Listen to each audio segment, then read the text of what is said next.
ही थी स्कूल जाने वाली, उस समय से बापूजी की संस्था, बापूजी के सेवा कार्य से जुड़े हुए हैं। बापूजी के ऊपर पिछले 10-12 साल से जो अन्याय हो रहा है, रियली उनको प्रताड़ित किया जा रहा है। और इस समय जो बापूजी की उम्र और जो उनके शरीर में बीमारी है, जो अवस्था है बापूजी की, वो बहुत ज़्यादा जानलेवा है, जिसके लिए डॉक्टर्स भी बहुत अलार्म कर चुके हैं।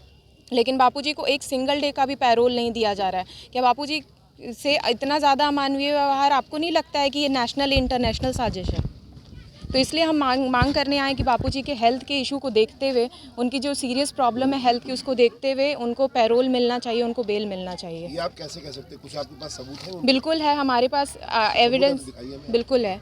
आप पॉस्को एक्ट के बारे में उस लड़की ने जो आरोप लगाया, जो बात बताया, वो बताती है कि वो राजस्थान की बात है और वो केस कहाँ पे करती है? दिल्ली में जाके, क्योंकि वहाँ पे कोई भी एविडेंस के बिना पे केस की सुनवाई की जा सकती है। लेकिन जब आप एविडेंस को देखेंगे, चार्जशीट को पढ़ेंगे, तो आपको पता चलेगा बापूजी उस समय वहाँ अवेलेबल थे ही नहीं।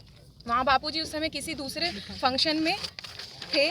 और बाकी जो भी बताया गया कि लड़की नाबालिग है, उसका एज का प्रूफ है कि वो नाबालिग थी ही नहीं। तो बहुत सारे, एक दो नहीं कई सारे, और सुप्रीम कोर्ट के जो वकील हैं, बहुत सारे नामी नेता हैं, वो भी बापूजी की चार्जशीट को पढ़ के ये बोल चुके हैं कि बापूजी के साथ अन्याय हो रहा है। लेकिन जिस उम्र में हमारे अगर घर में ग्रैंड पेरेंट्स हो ना, तो अपने बिस्तर से नहीं उठ पाएंगे। बापूजी को इतनी ज़्यादा सीरियस हेल्थ की प्रॉब्लम है, हीमोग्लोबिन लो है, ट्राइजेमिनल है, हार्ट में ब्लॉकेज है। लेकिन इतना अमानवीय व्यवहार मुझे नहीं लगता है कि बापूजी ने किसी आतंकवादी जितना कोई गलत काम किया है। उन पर आरोप लगा है, झूठा आरोप। तो कम से कम स्वास्थ्य के लिए तो बापूजी को पैरोल और बेल मिलनी चाहिए, मुझे ऐसा लगता है। तो इसलिए हम सभी यहाँ आए हैं। तो ये किसकी साजिश लग रही है? जैसा कि आपने अभी तक किसी का नाम ओपन नहीं किसी तरह का हो पा रहा। नाम इसमें क्या ओपन किया जाए? ये तो सीधी सी बात है कि बापूजी की सीधी लड़ाई हिंदू धर्म के लिए उन्होंने बहुत काम किया है, तो इंटरनेशनल साजिश की गई है उनके लिए। जो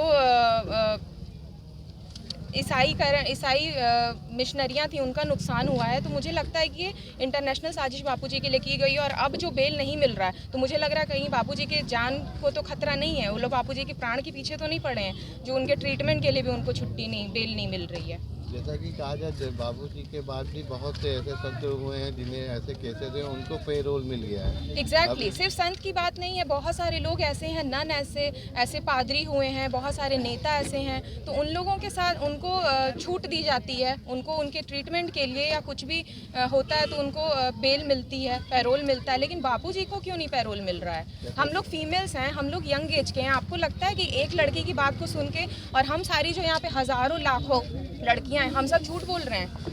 मैं आश्रम जाती हूँ और मैंने बापूजी को देखा कि किस तरीके से बापूजी ने मातृ पितृ पूजन प्रोग्राम करके, गरीबों के लिए काम करके, इतने ज़्यादा बापूजी ने सोशल वर्क किया, वो लगातार चलता आ रहा है। ऐसा आप मत समझिए कि बापूजी 10 साल से जेल में है तो ये सोशल वर्क बंद हो गया। We are still active and we are still professionals. हमें कोई पेड वो नहीं है कि हमें कोई यहाँ बुलाया गया है। हम खुद बापूजी के फॉलोअर हैं और सोशल वर्क में एक्टिव रहते हैं। आज कौशल किशोर जी के हैं, क्या कहना चाहेंगे? हमारी बस यही मांगे कि बापूजी के स्वास्थ्य, जो कि बहुत अलार्मिंग कंडीशन में है, उसके लिए बापूजी को ट्रीटमेंट के लिए उनको बेल मिलना चाहिए, पेरोल मिलना चाहिए। यही रिक्वेस्ट है।